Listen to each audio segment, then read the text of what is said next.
Pada part ke-60 diambil dari light novel bab 166 sampai dengan 167. Guyur, seember air dingin membasahi Auten palsu yang sedang tidur. Terkejut, Auten bangun dan menyadari bahwa dia diikat di kursi. Dia menggigil. Pof, di depannya, Alisa sedang mengikir kukunya. Agen merak 7 warna, yang memercikkan Auten, dengan cepat membungkuk dan memasuki ruangan. Saat agen menutup pintu, semua cahaya dari ruangan dipadamkan. Kegelapan memenuhi ruang interogasi bawah tanah, mengelilingi fake Auten dan Alisa. Saat aku menghadapi orang sepertimu, aku ingat masa lalu yang tidak ingin kuingat. Suara kuku yang dikikir sangat keras. Saat pisau itu mengedipkan sedikit cahaya yang tersisa di ruangan itu, wajah tanpa ekspresi Alisa kadang-kadang terlihat. Sebagai imbalan untuk menentang resonansi, Euria dan Lateri, dia mengajukan diri untuk melakukan interogasi. Dia khawatir Lateri akan membuat kesalahan saat menggunakan resonansi dan menyebabkan putrinya menyaksikan peristiwa atau penjahat yang paling mengerikan dan berbahaya. Sampai sekarang, dia adalah pemimpin pasukan pertahanan pusat Tikan yang cakap dan cemerlang. Namun, masa lalunya dipenuhi dengan waktu yang dihabiskan di Divisi 2 Pasukan Khusus Vermont. Divisi tersebut terutama berfokus untuk melindungi keluarga Kekaisaran Vermont. Melindungi, memiliki peran lebih dari sekadar menjadi pengawal. Misalnya, mencari bawahan seorang pembunuh, atau menyelidiki kasus semacam itu, dan menyiksa jika diperlukan. Di antara anggota kelompok Jin, Alisa paling sering mendengar teriakan. Mungkin tidak banyak orang yang terbiasa berteriak kesakitan seperti dirinya. Sial, apa itu? Ho, menghentikan, Alisa dengan ringan meniup jarinya. Biarkan aku menulis surat. Jika kamu melakukan ini untuk tebusan, maka saya akan menghubungi pangkalan utama. Siapa kamu? Aku tidak percaya murid Kidart Hall menyerang kita. Pasti ada kesalahan.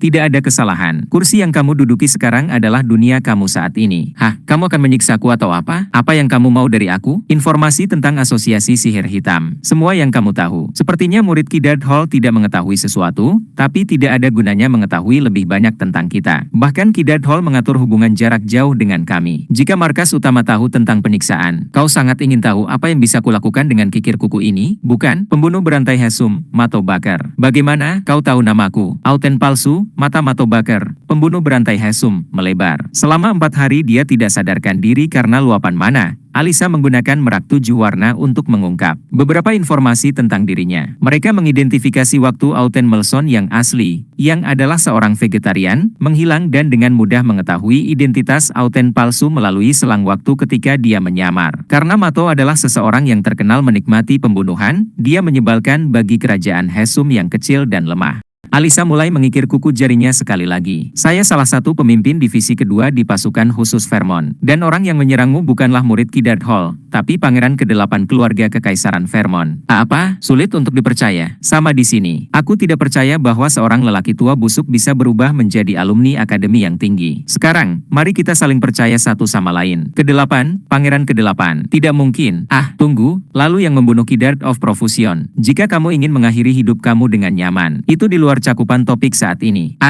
Mato Bakar mulai berteriak bahkan sebelum Alisa memulai apapun. Dia tahu bahwa tidak ada cara baginya untuk keluar dari ruangan hidup-hidup. Alisa keluar dari ruang interogasi bawah tanah 1 jam kemudian. Kerja bagus, Nona Alisa. Tuan Muda Jin, keduanya telah menunggu di ruang tamu lantai pertama untuk dia kembali. Apakah kamu mendapatkan sesuatu darinya? Tentu saja, dia mengungkap beberapa kisah mengejutkan. Lokasi markas utama dan daftar penyihir yang berafiliasi dengan asosiasi sihir hitam hanyalah sebagian kecil. Kami juga mendapat beberapa informasi tentang Transformer. Transformer, mari kita bahas lebih detail di lantai atas, Tuan Muda. Hanya dalam 1 jam, dia kembali dengan apa yang dia inginkan. Jin benar-benar mengagumi keahliannya, sementara wajahnya kehilangan warna, membayangkan kengerian yang terjadi selama interogasi. Alisa melihat ekspresinya dan tersenyum. Tolong jangan memikirkan hal yang terlalu menakutkan, nonanya. Interogasi hanyalah lingkungan untuk memperoleh informasi. Intel datang secara alami ketika saya menyebutkan Tuan Muda Jin sebagai pangeran ke-8 Vermont dan saya berada di divisi 2 pasukan khusus. Menyamar sebagai organisasi masa laluku demi interogasi terasa sedikit aneh. Oh, aku hanya mengira kamu akan lelah karena pria itu. Fufu, Mato Bakar adalah bajingan yang menikmati pembunuhan massal. Sejujurnya, saya merasa sedikit kecewa ketika saya melakukannya terlalu mudah. Melihat catatan masa lalunya di kerajaan Hesum, dia telah melakukan beberapa hal yang mengerikan. Dia menangani masalah itu dengan sangat mudah, tanpa siksaan. Jin dan Enya memikirkan apakah pernyataan itu benar atau tidak, namun mereka hanya menggelengkan kepala. Jika mereka harus memilih orang yang paling menakutkan dari mereka semua dalam kelompok mereka, mereka akan memilih Alisa tanpa ragu. Lalu apa yang akan terjadi pada Mato sekarang? Itu bukan urusanmu, haha. Dimengerti. Mereka berjalan ke kantor Kashmir, tempat semua orang sudah berkumpul. Baiklah, karena semua orang ada di sini, mari kita selesaikan semuanya. Tuan Muda Jin membawa kembali orang yang begitu berharga. Basis utama Asosiasi Sihir Hitam ternyata ada di Oterium. Oterium, bukankah itu ibu kota lama Vankela? Murakan dan Kuikantel merespon bersamaan, dan Alisa mengangguk. Benar, itu adalah ibu kota lama Vankela, yang terletak di sisi barat daya wilayah timur. Perang terjadi sekitar 500 tahun yang lalu, jadi Nona Kuikantel pasti sudah melihatnya sendiri. Saat itulah Murakan sedang tertidur. Namun, seperti yang dikatakan Alisa, Kuikantel benar-benar mengingat Vankela yang berada di ambang anarki. Aku tidak ada di lokasi, tapi aku mengingatnya dengan jelas sejak aku ada di sana saat itu. Sekitar 500 tahun yang lalu, kerajaan suci Vankela digerebek oleh monster untuk memulihkan benda suci mereka yang dikenal sebagai Mata Jito. Pada saat itu, Rankandels dan Zipfels bekerja sama untuk membantu kerajaan netral, Vankela, dan mengirim ksatria dan penyihir. Satu-satunya perang di mana dua kekuatan terkuat bekerja sama. Kemenangan, pertahanan kerajaan suci, jatuh ke tangan Vankela, tetapi tidak ada cara untuk menyelamatkan tanah yang hancur. Akibatnya, Vankela memindahkan sebagian besar kota utamanya ke lokasi baru dan membangun kembali kerajaan dari sana. Ibu kota lama tetap sebagai area yang tidak diawasi, menjadi tempat berkembang biak bagi monster yang masih hidup. Murakan menguap saat Kuikantel merangkum cerita ini. Jin harus menyembunyikan perasaan bingungnya. Warisan Liol Zipfel, buku sihir bentuk akhir pembantaian cincin pembantaian api yang meletus, ada di Oterium. Kenapa bajingan itu tinggal di sana?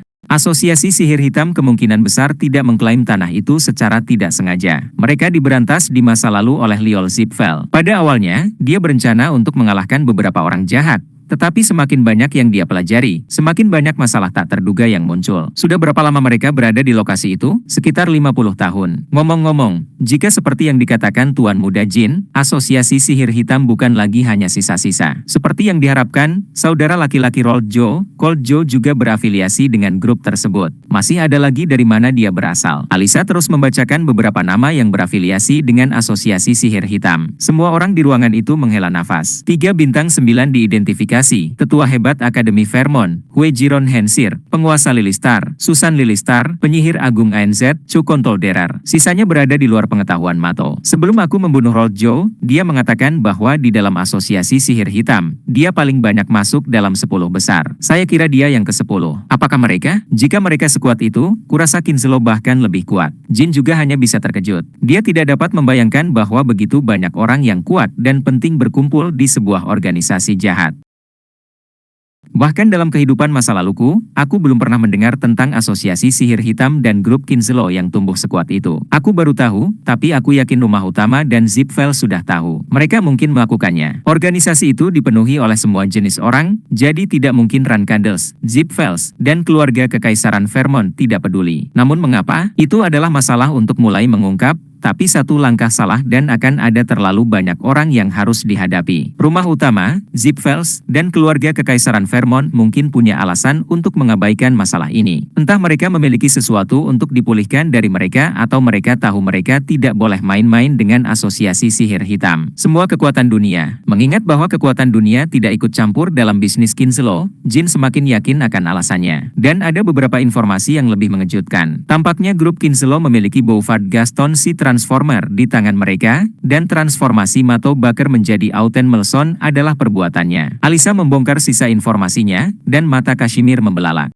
Itu adalah informasi yang telah ditunggu-tunggu oleh Jin. Tunggu, Bouvard Gaston. Itu nama yang keluar saat kami menyelidiki nama Vishukel Yvliano. Meskipun saya tidak yakin, mungkin saja Vishukel adalah bagian dari grup Kinselo. Seminggu sekali, dia mengunjungi Curano Dukedom, dan dia selalu pergi ke bengkel fragmen yang satu ini. Pemilik bengkel fragmen dengan judul aneh, Ledakan Artistik, adalah seorang pria bernama Bouvard Gaston. Menurut apa yang kami temukan, Bouvard adalah seorang eksekutif dari grup Kinselo, dan Vishukel mengunjunginya setiap minggu. yang menimbulkan kecurigaan. Kashmir tampak heran sambil mengingat percakapan lamanya dengan Jin. Naga fokus pada kata, transformasi. Bagaimana manusia itu berubah, dan dia bisa mengubah orang lain, tidak hanya memberi mereka penyamaran, itu adalah sesuatu yang aku dengar untuk pertama kalinya juga. Transformasi adalah berkah hanya di antara kita para naga. Mato juga tidak tahu metode transformasinya. Dia bilang dia menelan pil tidur, dan ketika dia bangun, Bouvard telah mengubahnya. Saya telah bertemu dengan pembunuh bayaran sebelum Mato. Ketika saya meninggalkan Storm Castle, para pengejar Zipfel berubah ketika para ksatria penjaga mengincar kepalaku. Ketika Jin menyebutkan ceritanya, semua mata tertuju padanya. Dan aku hampir membunuh Bouvard di jamuan makan. Aku akan pergi menemuinya sendiri. Seandainya kelompok Jin memperhatikan keberadaan Transformer saat itu, mereka akan mencarinya dan memerintahkan pengakuan bagaimana dia mengubah orang dan apa yang dia coba dapatkan dengan kekuatan seperti itu. Namun, situasinya berbeda. Grup Kinslow sangat berbahaya,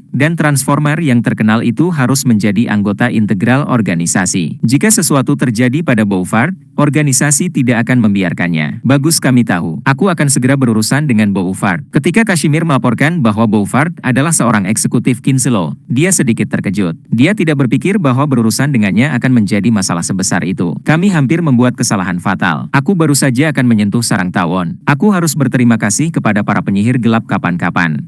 Jin sebenarnya tidak punya alasan untuk segera mencari Bouvard. Namun, mengalami pertemuan ringan tidak akan terlalu buruk, karena dia mendapatkan banyak informasi berharga dari tempat persembunyian para penyihir gelap. Tuan muda, menurutku menangkap dan berurusan dengannya seperti Mato Baker bukanlah. Tidak, Nona Alisa. Saya hanya ingin menyamar sebagai pelanggan dan memasuki bengkel fragmennya sekali. Saya tidak berpikir grup Kinslow dan asosiasi sihir hitam memiliki keamanan setinggi itu. Tapi bagaimana kita bisa tahu dengan pasti? Informasi apalagi yang bisa dijatuhkan? Grup Kinslow dan asosiasi sihir hitam memberi Jin informasi mereka bukan karena keamanan mereka buruk. Mereka hanya tidak tahu tentang pendekar pedang ajaib Jin Rankandel. Melihat rencana mereka untuk menangkap para penyihir akademi, Jin tahu bahwa mereka telah melakukan ini sepanjang waktu, bahkan di kehidupan sebelumnya. Saya harus mengambil keuntungan dari situasi yang disajikan. Begitu dunia mulai mengalihkan perhatian mereka ke pendekar pedang ajaib Jin Grey atau Jin Rankandel menjadi sedikit terlalu terkenal, akan jauh lebih sulit untuk mengambil tindakan.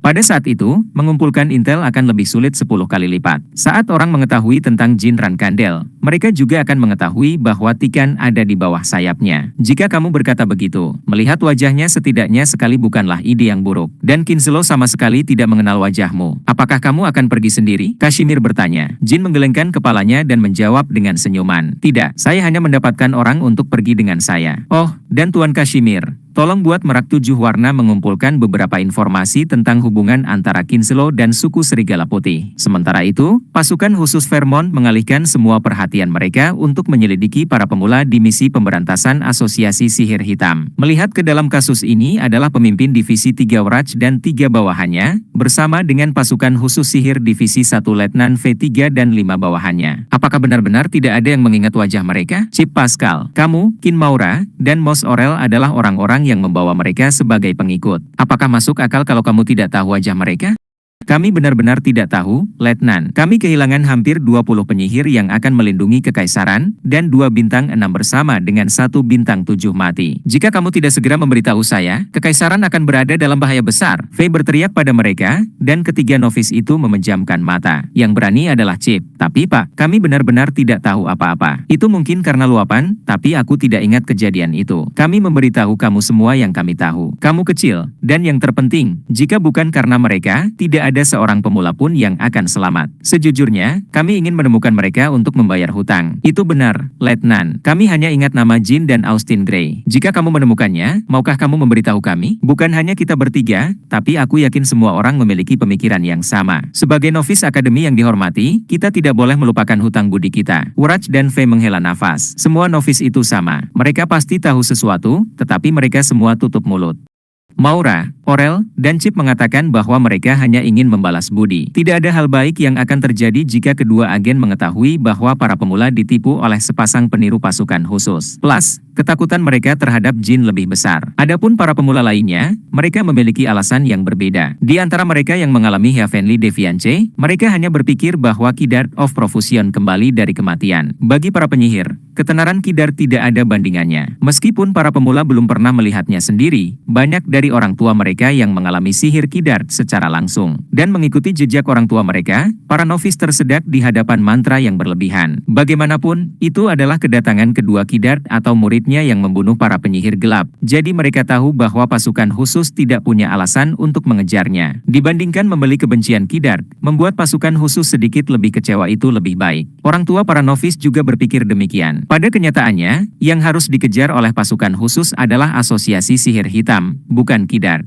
V berbicara begitu, para novis pergi. View, Kaisar berkata untuk tidak pernah menyiksa para novis. Ini pasti lelucon. Saya tidak mengerti mengapa mereka melakukan itu. Pasti sangat mengejutkan. Tuan Urats, bagaimana menurutmu? Aku yakin akan satu hal. Jean Grey adalah murid Kidart, bahkan mungkin pria itu sendiri. Jika tidak, dia tidak akan pernah mendapatkan buku ajaib untuk tantangan surgawi dari penyimpanan abadi Van Kella. Saya setuju. Ketika saya pertama kali mendengar bahwa Kidart meninggal, saya hanya berpikir bahwa dia mati oleh seorang pembunuh. Namun, dari semua pers di seluruh dunia, mereka mengatakan bahwa buku tebal untuk Heavenly Deviance masih tersimpan dalam penyimpanan abadi. Dalam kasus di mana Jean Grey adalah Kidart sendiri, kita tidak bisa melupakan bantuan dari Transformer. Karena berbagai alasan, dia bisa memalsukan kematian di tangan Jean Grey dan mengubah identitas.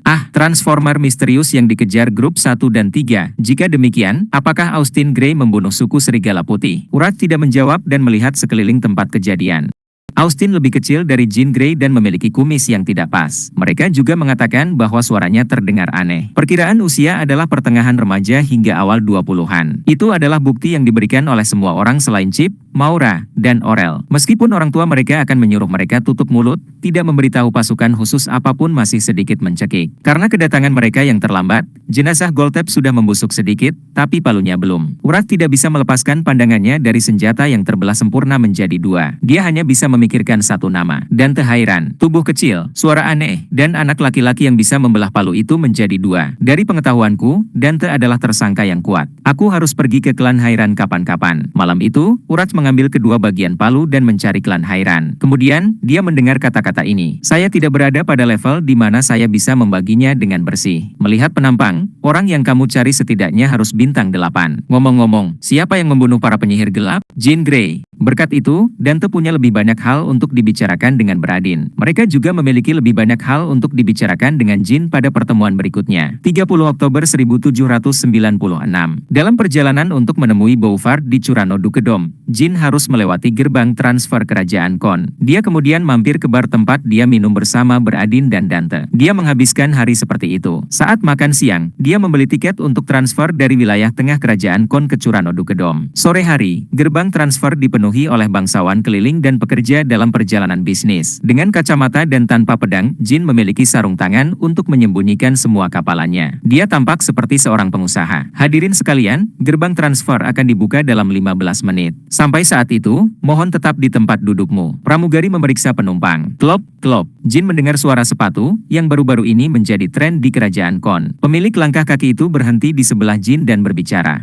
Bisakah kamu memindahkan tasmu? Ini tempat dudukku. Jean menatap seorang wanita dengan rambut merah cantik dan jas, lalu dengan canggung tersenyum. Iya, maaf. Beberapa saat kemudian, gerbang transfer terbuka, dan para penumpang ditelan mana. Begitu dia tiba, Jean mencari dan menemukan jalan dengan bengkel pecahan itu. Bengkel fragmen Bouvard tidak berada di jalan tempat semua bengkel berada. Itu sengaja jauh, di pinggiran ibu kota. Jean bisa memberi kecurigaan, jadi tidak ada salahnya berhati-hati. Dia dengan tegas pergi dari bengkel ke bengkel dan secara alami bertanya kepada masing-masing tentang fragmentor paling berbakat, di mana setiap orang mengangkat nama Bouvard. Aku tidak tahu dari klan mana dia berasal, tapi sepertinya dia sedang mencari seorang fragmentor jenius. Aku ingin dia menghancurkan patung seseorang yang benar-benar aku hormati.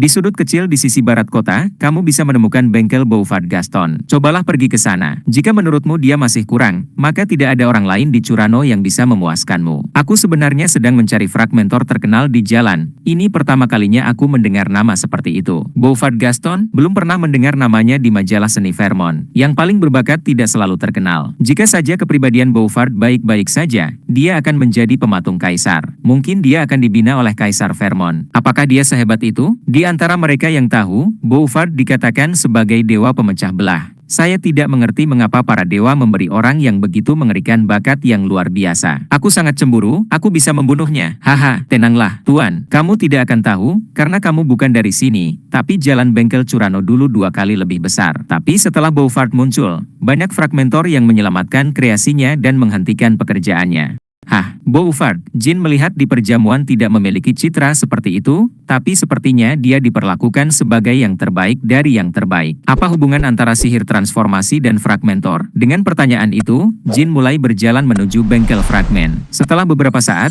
dia tiba di hutan dan berbicara. Apakah boleh mengungkapkan dirimu sekarang, Kakak Kiona?